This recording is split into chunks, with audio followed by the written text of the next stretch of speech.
Hey, welcome to Captive Audience. Wonderful Wednesday. And today, Dawn is under the weather a little bit. So Kevin is joining me. And it's wonderful to have you on, Kevin. Thank you so much for coming on tonight.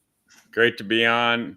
I know I can't measure up to Don, but I'm going to do my best, and we hope he gets well soon.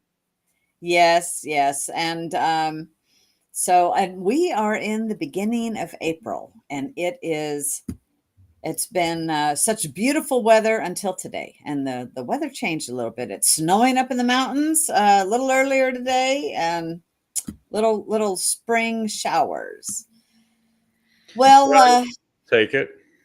It's yep. it's not it's not a climate crisis though, but we'll get there. No, it is not. It is not. And speaking of a little bit of a crisis, I got this story here from Oregon Catalyst about the politicians are pushing for an empty train to Salem. And this is out of Oregon Watchdog. And this year, the lawmakers tried to pass funding for a study on a Wilsonville to Salem commuter train. But apparently, the small Wilsonville needs its second own train. And one person who already makes the commute explained that the current transit service is nearly empty by her own witness. Sometimes there's only 10 riders, at the most has been like 24. So, sometimes there's only two people on the express bus that makes multiple trips. So, my question is, why do politicians want to spend millions of dollars building, and in fact it's proposed tens of millions of tax dollars building the Beaverton to Wilsonville train? Well, so what they did was they had something called commuter rail, where they took existing rail lines and they converted them to a commuter rail line with some improvements. And they said it was going to be cheaper and it would go from Beaverton to Wilsonville. That has never transported any significant amount of people. I have never seen a single one of those trains crossing the tracks, which they did a bunch of stuff, and they do like disrupt the traffic in downtown Beaverton. That's why you notice it. But I've never seen more than one or two people in any train ever. And that's from the outside. And this is a person saying from the inside that that's what they saw. So what they're going to do is, as government likes to do, if anything fails, expand it and Right. spend more money on it. And so now they're going to expand that to Salem. And the problem is that no one wants to go from one location to another. They figure that if they build it, they will come. Well, they built it a long time ago and they never came. So why not expand it? Because if you can take a mistake and add some zeros to it, then you must really want to do something important. But in the end, they're just going to stick us with the bill. And yeah, and so it's a complete waste of time. And I have to agree with Bobby there that they just want our kicker. It's any way to build the budget, right? And just tax us. They're raking in the dough, and they just want to keep it all. They just want to keep it all. Well, and it's interesting that in Oregon Watchdog, I was just looking Uh-huh. in the same list, and there's how an ambitious initiative to repair Portland's infrastructure faltered. Build PDX, the unbreakable commitment to in 2018 was to improve traffic safety and expand road capacity, and they didn't do it. And so they're spending money on something like this commuter rail that no one wants to take. Meanwhile, they can't keep a promise to fix and expand existing roadways that people actually want to use. And if anybody's ever sat in traffic, they know it's real. Like, you're not imagining you're sitting in traffic or that you're driving through one pothole after the other. You're right. And what else they can't fix, this is a good segue, is they cannot fix the unemployment department. From this article from Coin, unemployed Oregonians are frustrated by weeks of no benefits despite the new system. And some report long hold times and dropped phone calls. And yes, this is the Oregon's unemployment department. And so several Oregonians have been left anxious and frustrated while waiting weeks for unemployment benefits after a new system was launched in March. Now, this is only the 3rd of April. You And mean the so, state of Oregon is bad at an IT project? That's never happened before.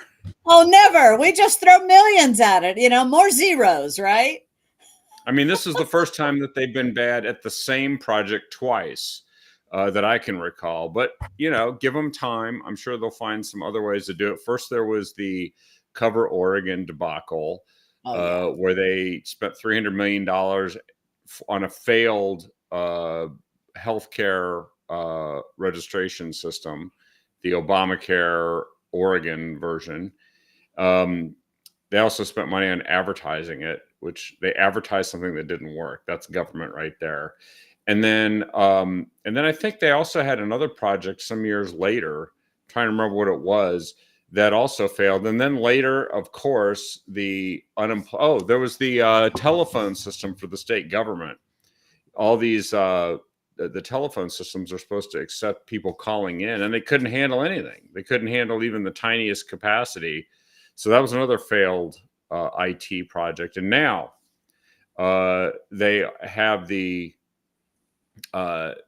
unemployment system, which failed during COVID. It got overwhelmed. They had been told for like 10 years and even had money sitting there to do it, and they still couldn't do it. And now they've got the new system, and the new system is the unimproved system.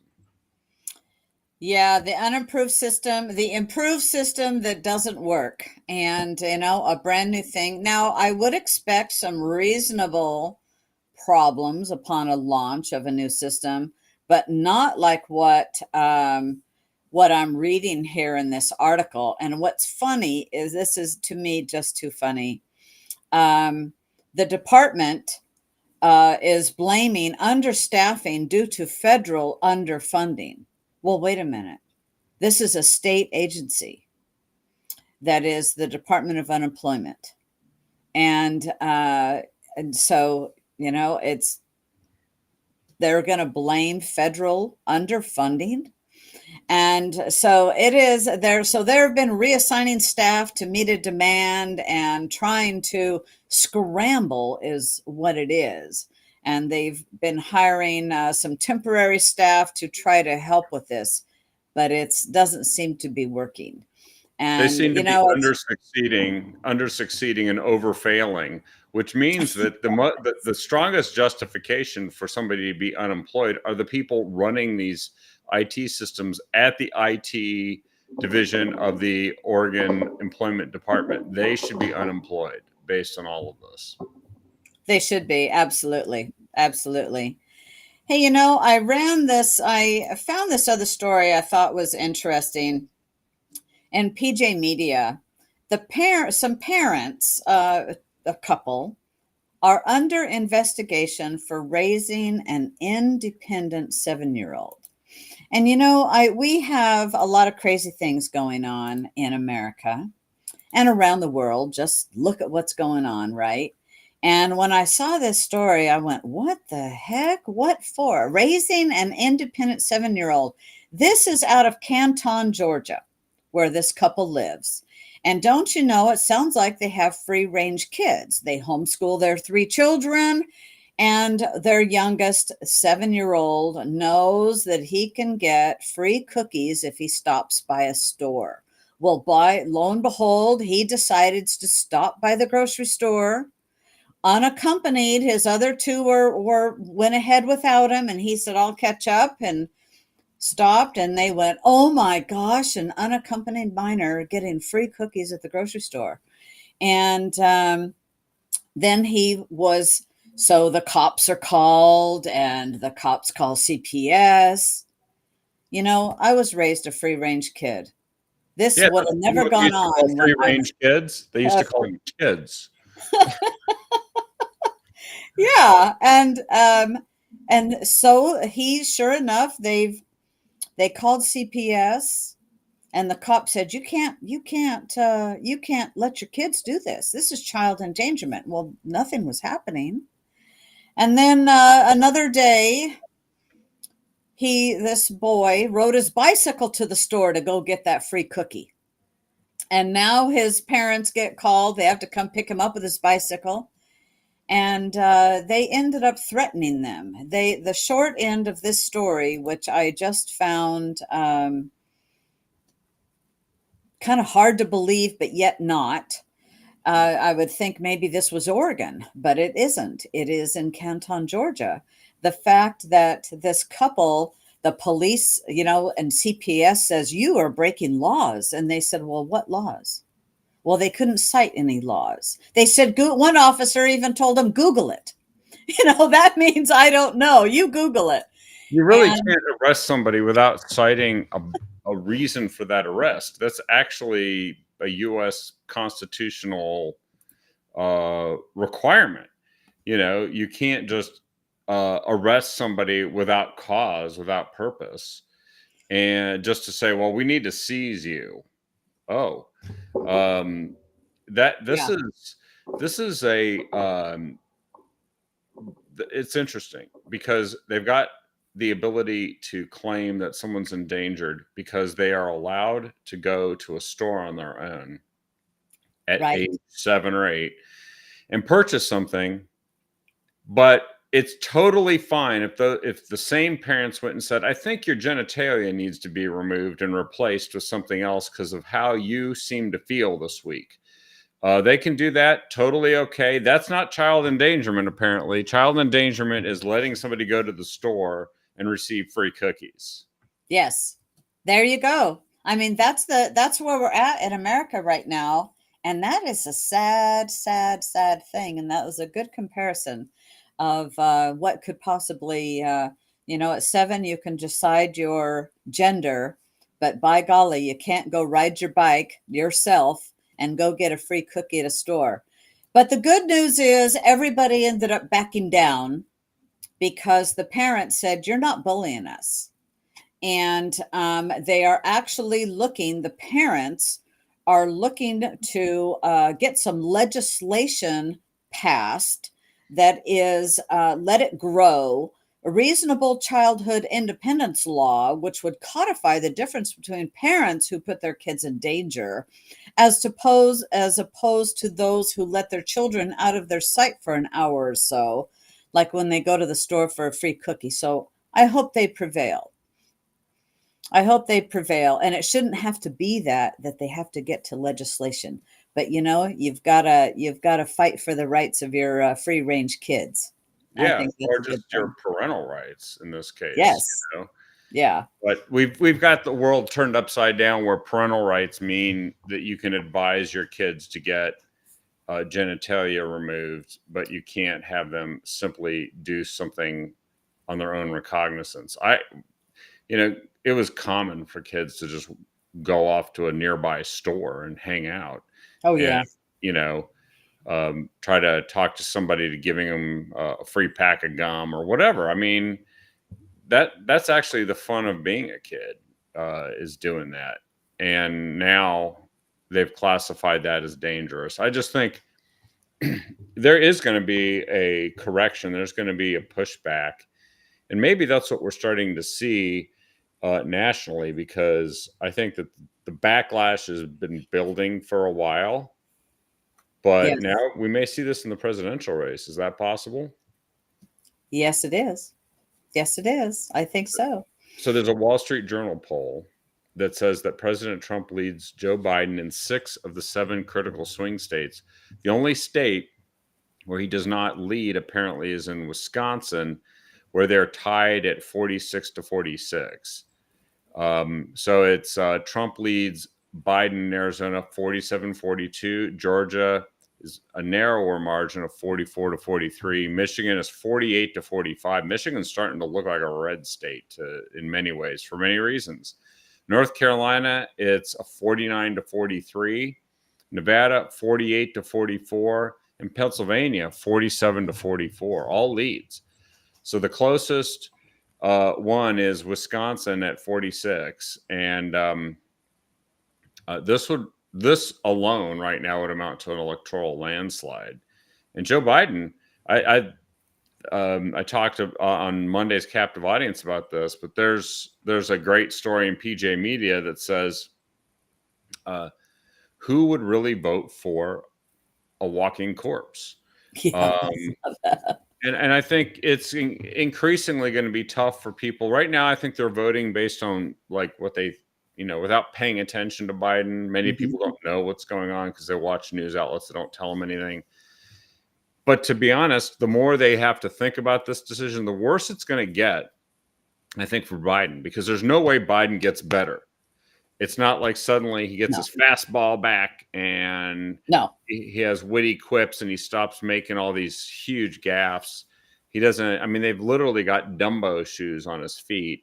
So when he walks around, so he doesn't trip and fall all the time, which is, of course, a sign of all the health issues that go along with his cognitive decline, is the ability to walk without tripping and falling. Yeah. And he honestly has no idea what he's doing half the time. And it's obvious. So the more a spotlight is shining on him, the less that if he tries to go out and campaign, like barnstorming state after state, the more it's going to be apparent. Because, I mean, I don't think he's going to be able to do the campaigning from a basement. I don't even think a Rose Garden strategy is going to work, because Easter, they did Oyster Bunny. Yeah, they did the Easter egg roll, and he just kind of wandered like, he was lost. Yeah. And now it's the second Easter in a row that they've done this. And of course, last Easter they had a Secret Service guy in a bunny outfit trying to keep Biden from. I mean, whoever writes the book and tells the real story about what was going on in the Biden White House is going to make a mint, and I'm afraid it's going to be. If it's not a tragedy, it's going to be a comedy, but there's no in between. Well, you're right. I'll tell you something else that was good news for Wisconsin, and that was the Republicans. The Wisconsin has passed new anti-Zuckerbuck measures, and that's a good thing. They're shutting down that type of donations, and that's really, really a good thing too. And other states are doing things as well. So I think this is, and of course the Democrat Party is staying silent on these amendments, which of course they oppose. So that's a good thing. Good for Wisconsin. Things are changing. Yeah, and I think that it's becoming harder for them to make arguments for very reasonable campaign election integrity measures. That's the Zuckerbucks thing here. It's like, no, we don't want the guy who made $1 zillion off of Facebook to be able to tell people how their elections are going to be run, private funding. Yeah. And if this were being done by an organization or an individual supporting President Trump, that person wouldn't just be legally banned from doing this anymore and anybody else like them, but they would be in jail. They would have found something and they would have brought them up on charges, and they'd be hauled in front of a court, and they'd be facing something. That's just how our justice system works nowadays. But this is a good step in the right direction. Yes, it is. Yes, it is. Did you have something else, Kevin? Yeah, so it looks like that the Republican National Committee, now that President Trump has become the presumptive nominee just about a month ago, the Republican National Committee has now raked in $65.6 million in 1 month. This is the thing that we all heard was almost certain to be the case, because before that, the RNC was sucking wind. Yep. They only had like $8 million in the bank, and they couldn't raise money.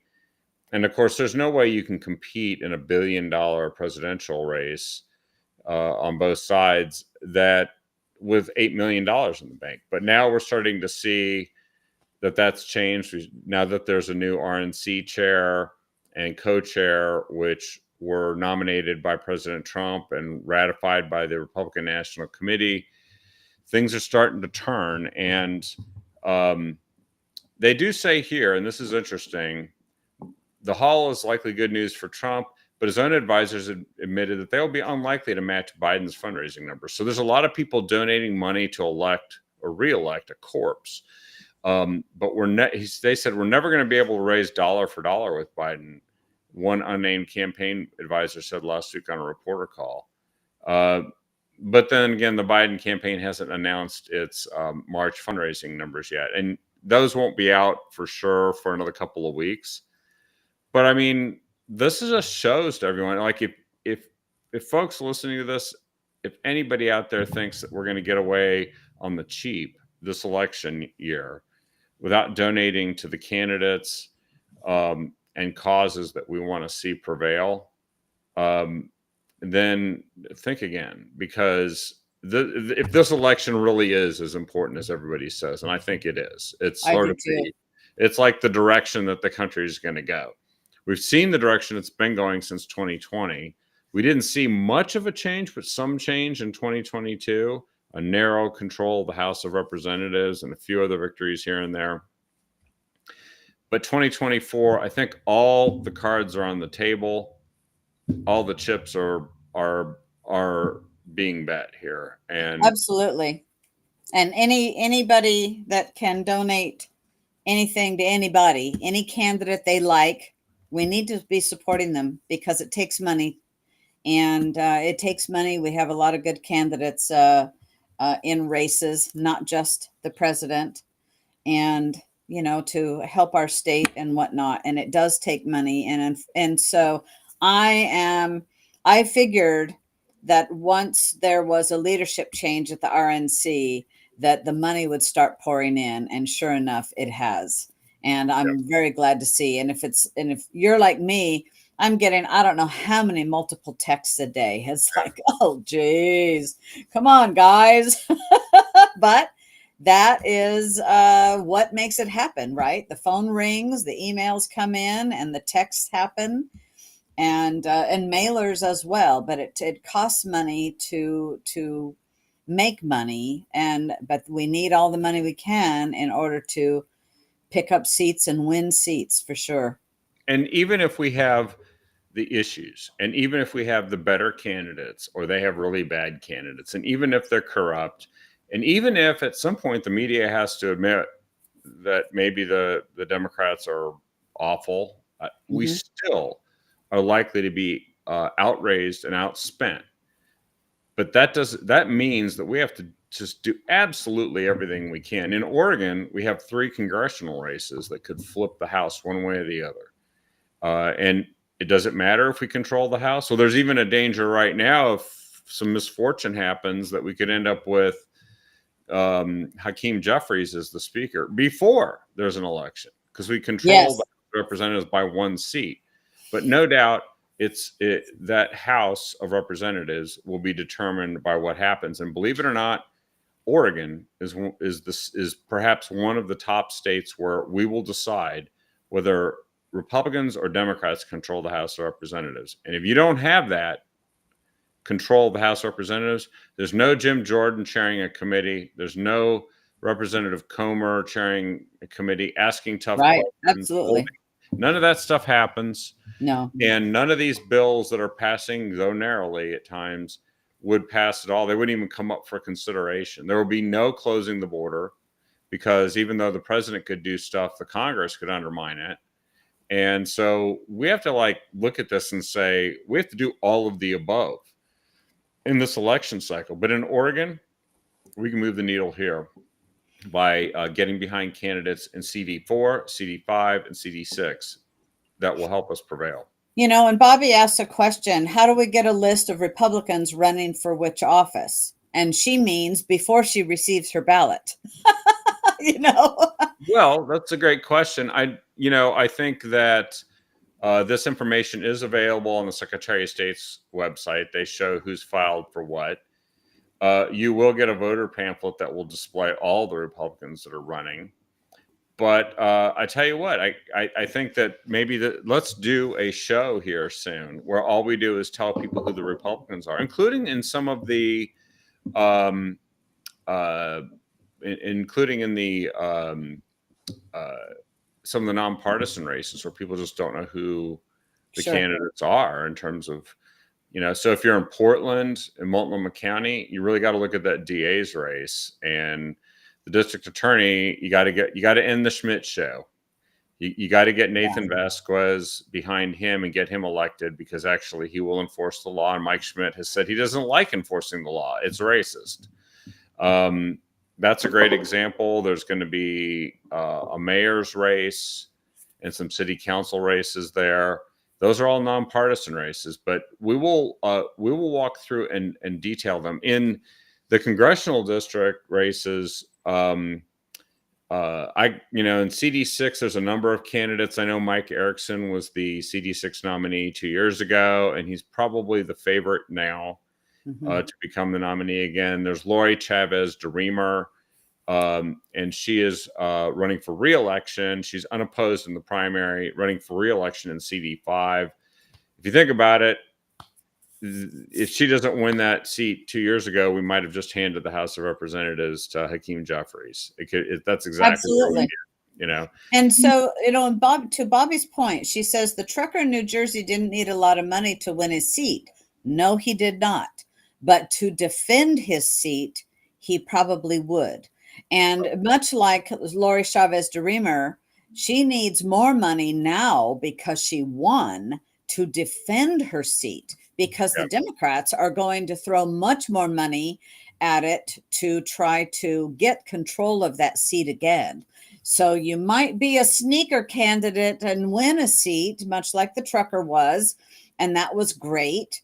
But defending it will take more money, and this is why even the RNC will help candidates where they see it's viable, or at least they should be. Well, the Congress, it'll be the NRCC, but that New Jersey thing, that was really like, flipping a quarter 5 times and landing on its side each time. It's almost impossible for that to happen, and it was because there was a corrupt, long time, greatly disliked state Senate candidate. New Jersey, and a trucker who somehow managed to get just enough attention through social media and through the news to be known. Hard work. He would just, everywhere he went, he handed out a card, vote for me. Right. What I will tell you is, for congressional races, there's absolutely no way that you can knock on 100,000 doors. No. So when you're talking about these bigger races with more people involved, they need money, because the post office doesn't give any discounts on postage. The TV stations don't give you any discounts on running TV ads. They do give discounts to Democrats because they tend to cover the Democrats favorably and promote everything that they do and say that's good, and promote everything bad about Republicans. So you could look at earned media as free advertising, but that's only going to go one way. To overcome that, we actually have to get into the fray and fight. So 4th District, I saw somebody saying that they donated to Alex Garlatos, and we got Val Hoyle. Well, he did come close, but he lost. There were some things that happened at the end of his race. Val Hoyle's in a different place now. Val Hoyle is being investigated, believe it or not, by the FBI.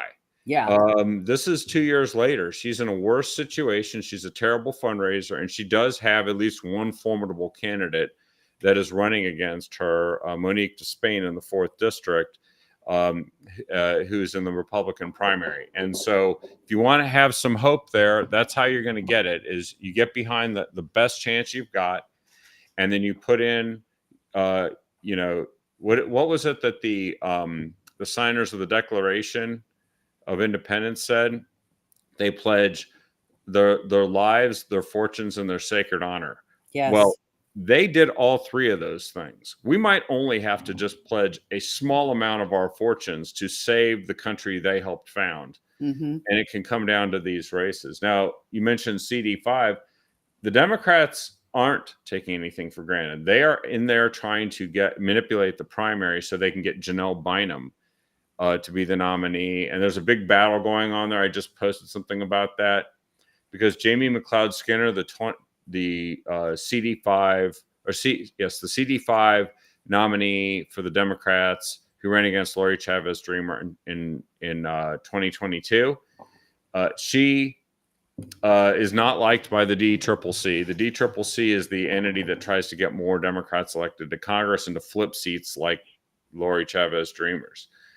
But now there's a backlash because some of the grassroots people are fighting back. Apparently, the Black Congressional Caucus is endorsing Jamie McLeod Skinner, even though Janelle Bynum is Black. But you know what? This just shows that the Democrats are actually involved in trying to make sure that they have the best chance possible. And I guarantee you, when the primary is over, if whoever it is, even if it's Janelle Bynum, they'll all line up and they'll all vote to make sure that they get their person elected to the general election. What are we going to do?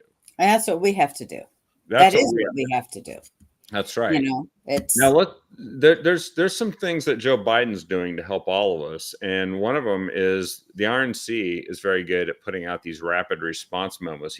They put out one called "Biden's Bloodbath Devastates Midwestern Communities," and it's not just Midwestern communities, but they're flipping that issue, which was a distortion used by the Democrats and Biden to claim that Trump said that there was going to be a bloodbath if he's not reelected. He was actually talking about an economic bloodbath for the auto industry. And he's still right about that. If Biden gets reelected, it'll be that's why Trump is ahead in Michigan, is all this EV stuff that they've been forcing is actually going to drive jobs out of Michigan, unemploy people there. And they're starting to realize, also they're producing a bunch of vehicles nobody wants. But the real bloodbath is the one that's been unleashed on Americans because of illegal immigration. We have illegal aliens that come in and are brutally murdering people in various states, who are people that have been charged multiple times with crimes and never deported. In fact, in Michigan, the governor's offering $500,000 a month to house illegal aliens, even though one of them was charged in the shooting death of a 25-year-old woman and was convicted in the brutal murder of a 22-year-old woman gunned down in her own vehicle alongside her 1-year-old daughter. So this is the stuff that the RNC is putting out there. It's true across the country. That open border is like an open wound. Oh yeah, killing people. It is, and it is wreaking havoc in so many states, everywhere. Quite frankly, having a lot of repercussions, and that type of thing is helping the conservatives. It is not helping the Democrats at all. What's going on and how it has affected so many communities. And when you now are displacing veterans, you're displacing senior citizens to house illegals in our country, is not boding well at all for the Democrats. No, and I'm not sure who's actually running the government, because Biden doesn't even seem to know that he did that stupid transgender visibility declaration on Easter. He's like, I didn't do that. And it's like, it's on your website, bonehead. Yeah. But here's another thing that the Democrats have inflicted. This is purely Biden and the rubber stamps for him, like Val Hoyle. Nest egg inflation. So Americans, there's been a big difference between 2020 and now. 53%. There's a 53% increase in what people believe they need to retire because of inflation.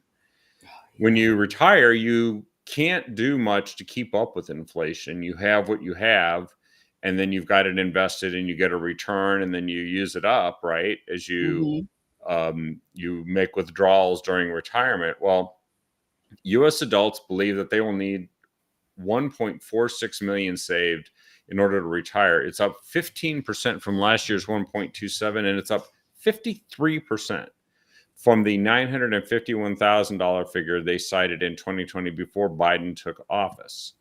So the soaring cost of eggs in the grocery store symbolizes inflation in America, but in 2024, it's nest eggs. It's all the costs. And this article rightly points out that that if you thought, hey, I'm going to get all these benefits from the federal government, well, guess what? They're printing a bunch of money to pretend to give you these benefits, or they're borrowing it.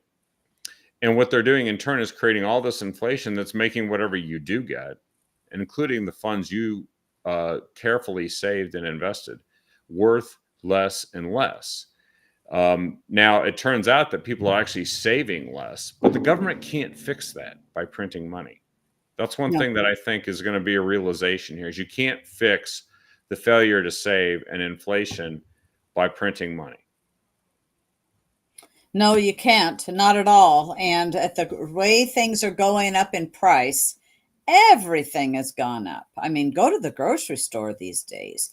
Insurance, your gasoline. I mean, just everything. And to try to buy a home these days, your mortgage is really, really high with the interest rates. And things are not going to be getting better anytime soon. And by the way, there are people who are doing really well, apparently, but that's because of graft, corruption, and waste in the federal government. The feds reported that they made $2.7 trillion of improper payments over the last 2 decades. Improper payments are when the agency in question overpaid or sent funds to the wrong person. Repeat that number again. 2.7 trillion. Oh my gosh. Like that'll never come back. No. That's gone. Whoop. And they and it took them all this time to figure it out too. Oh, of course. That's all that COVID money, I'm sure, right? I'm sure a good chunk of it is COVID. Oh my word. I think also now there's something called the Payment Integrity Information Act of 2019 that requires the Office of Management and Budget to report this from relevant agencies. So I guess they had to make a law to say, don't freaking waste money and throw it away. Up until that point, we didn't even know. Well, So we've had an accountability, but like our military has never been audited. There's certain areas of our government that's never been audited. And even when they do, they go, oh, oops, gosh, we can't account for $1 trillion here or oh, $1 trillion there. Oh, well. let's just spend more money. Right. Print more, guys. Print more. There is a cost to all this, but there's a cost to inflation. And here's something fascinating. So, Energy Secretary Jennifer Granholm, she's a complete moron, by the way, when it comes to energy. They've decided to cancel what they were going to do to purchase oil to refill the U.S. energy stockpile. We have the National Petroleum Reserve, the Strategic Petroleum Reserve, which is there for emergencies, but it was used in 2022 for a political emergency. They drained a significant percentage of it in order to to make sure that they could keep the price of gas down so that they could win a bunch of elections in 2022. But now it turns out it's too expensive for them to refill it because oil prices are higher, duh. And we said this a long time ago, but they are canceling that because they said they want to save the taxpayers money. But they didn't think of that at all, apparently, when it came to the political emergency in 2022 of high gas prices. And so they figure they're going to wait it out. But of course, if they go and buy a bunch of oil on the open market, they're also going to drive the price higher. So they're stuck. This is what happens with inflation and when the government tries to intervene. And when they also take something that was really there for a severe emergency, a national disaster, a war, and they spend it on a political emergency to save Joe Biden's keister. Oof, I don't even want to think of that word. Yeah, but, yeah. But look, this is how corrupt the Democrats are, because some very powerful Democrats are actually trying to stop what we heard about a few weeks ago, which was a bipartisan bill.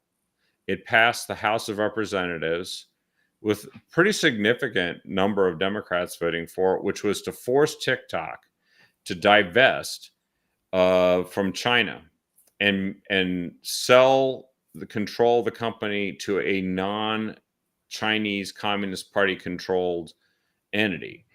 And that really was very popular. There are advocates for it on both sides of the aisle in the Senate. But guess what?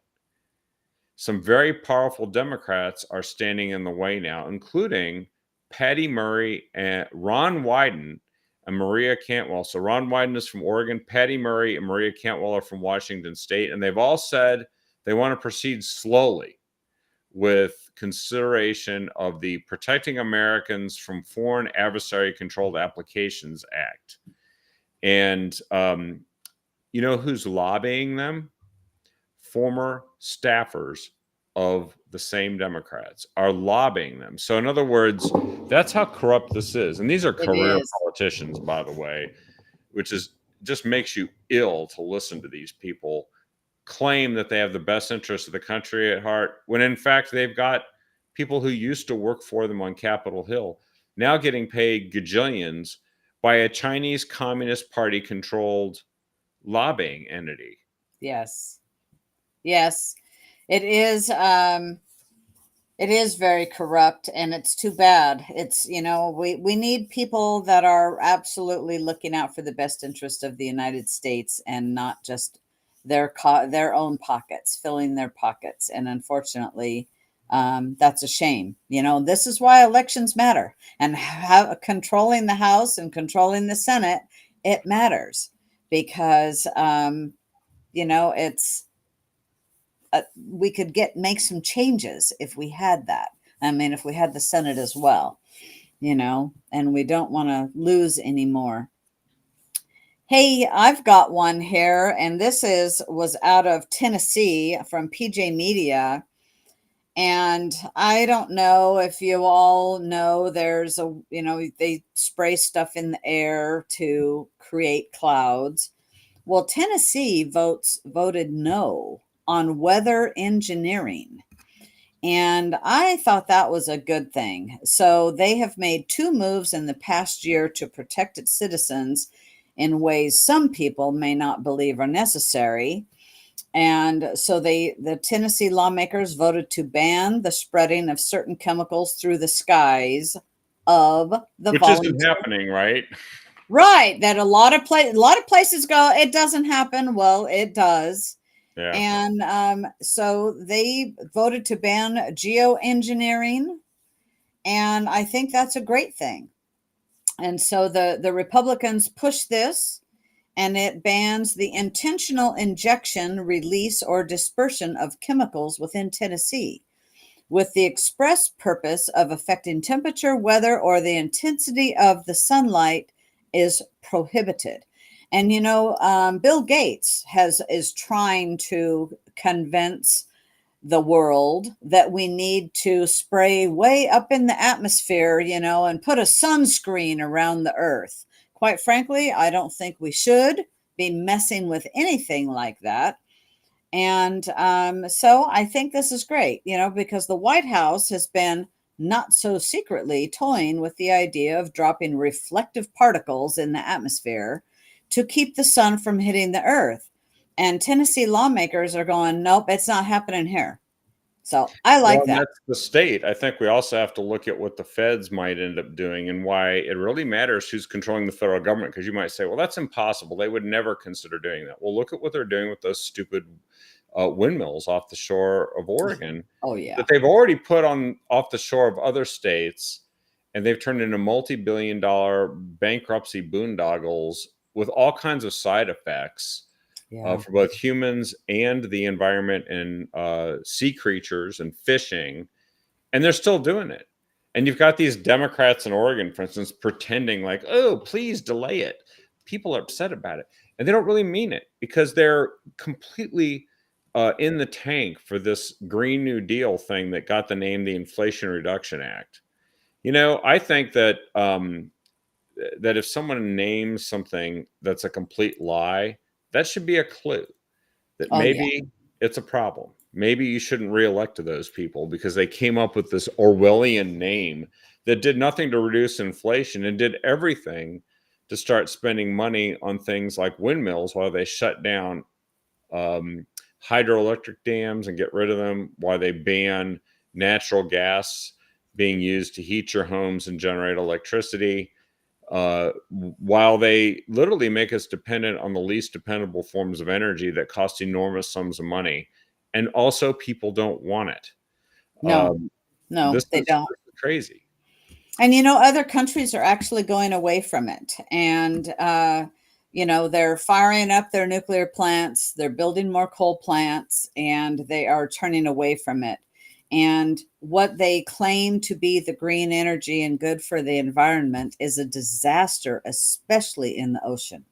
Well, that's We've never seen so many whales dying and on the beaches of the East Coast as we have this past summer.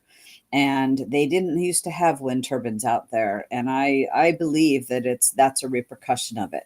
And well, so it is, as you said, it's a financial shell game that ends up going broke, but the millions get spent and enriching those that are building that, and yet it's not good for our environment at all. well, and they keep experimenting on Oregon. I think we're done with Oregon being the guinea pig for all the worst ideas that the leftist progressives can come up with and spend money on. But here's something that even takes it a step further. So, we've talked about this before. The Biden administration came out and just simply, through executive order, banned the export of natural gas Yeah. um, from the United States. Any new natural gas exports were banned, and it turns out that the entire idea of doing it, which is stupid, because when you talk about reducing CO2, sending natural gas from the United States to Japan or even to China and selling it to them would actually reduce CO2, but that's not their highest priority. They actually think that you shouldn't have any natural gas whatsoever. But it turns out this whole idea, which may not even be constitutional, by the way, that's being arbitrated in court, traces back to one Ivy League professor and a really shaky study he came up with. A Cornell University climate scientist, which I think climate scientist, it must be like those two words negate each other, gave climate activists and the media ammunition to wage a pressure campaign against the Biden administration to take liquefied natural gas exports, which, by the way, were going to Europe, who had the stuff cut off from Russia. So everybody who says, well, I really care about Ukraine, well, then you should care about making sure we export natural gas. But this guy, Robert Horwath, authored the October 2023 study. That's how recent it is. October of last fall, which stated that purported to find life cycle emissions associated with LNG exports are far greater than those attributed to domestically mined coal. And then all these media outlets, including the New York Times, amplified the study. Climate activists lobbied the Biden administration to kill LNG exports, cited as evidence to substantiate their portion of the White House announced moratorium on January 26th. So they went from one shaky study in October 2023 to a executive order banning it on January 26th. And it turns out that this whole study is just bogus. It's junk And science. it's junk science, which turned into policy in no time. Yes. And I'm willing to believe that Biden had no idea what he was signing, because he has no idea what he's doing. But I would agree with that. we have to put a stop to this, because this isn't even science anymore. This is just like, it's closer to witchcraft. It's witchcraft sanctioned by professors who don't have to justify the stuff that they're doing and don't have to go through any vetting process and don't have to go through any hearings. They just convince somebody who sticks a piece of paper in front of President Brandon to sign it, and then they have this enormous effect on the Yep. United States. And so this is worth taking a look at, because they are creating just nonsense, and they're actually not done, because it turns out that there's hundreds of groups that are going to coordinate with hundreds of media outlets to push the climate crisis across all the news and entertainment here in the coming weeks. So they're partnering together to reach an audience of 2 billion people. They're funded by multiple anti-fossil fuel groups, and they shape a uniform narrative of impending doom based on things like this stupid, idiotic, fake science study. And they're going to ignore the fact that something like El Nino exists, whether we do anything Right. with carbon dioxide or not. They're No, going. the Earth is doing what it always does. I don't think that we're affecting that. And then you have, it's the volcanoes spew more out than any of us combined. And frankly, carbon is the building block of life. It's a good thing. Don't let the junk scientists, tell you otherwise. And wow, what an earthquake there was over in Taiwan. Yeah. A double, and that was huge. And we didn't cause that either. No, we did not. No, we did not. Hey, I've got one final good news story. I think it's a good news story. Anytime we have a Democrat switching to be a Republican, it is a good news story. And in the Epic Times, I just posted that Nebraska state senator switched from a Democrat to Republican. He says being a Christian member of the Roman Catholic Church and pro-life is more important to me than being a registered Democrat. So he's Nebraska State Senator Mike McDonnell, and he has switched affiliations, and he's citing his Christian faith and views on abortion. And I can only imagine that Biden's announcement on Easter helped promote that. Yeah. You Yeah. know, I decided his principles matter more than his party, and he couldn't take his party anymore. yeah. So I think so. And, that's a good thing. That's good for the state of Nebraska. Well, and I just wonder how many other people are going to wake up to this, because the Democrats are getting more and more extreme. They don't seem to be getting the message. They have, they just want to see if they can't survive and fool people long enough to get through an election, but they're fundamentally not changing their direction. There's no introspection or questioning of whether or not what they're doing is moral or right or justified. Mm-hmm. And so this is what's happening, and it's starting to manifest itself across the country. I think we need to see what is going to happen with the electorate, because Democrats are all in on Biden. I'm actually not unhappy about that, but we got to fight. We do. We have to fight. So, hey, everybody, thank you so much for joining us. Share the message, and we'll be back here on Friday. Thank you so much, Kevin. Good being on, Sunny. Thank you. Good night.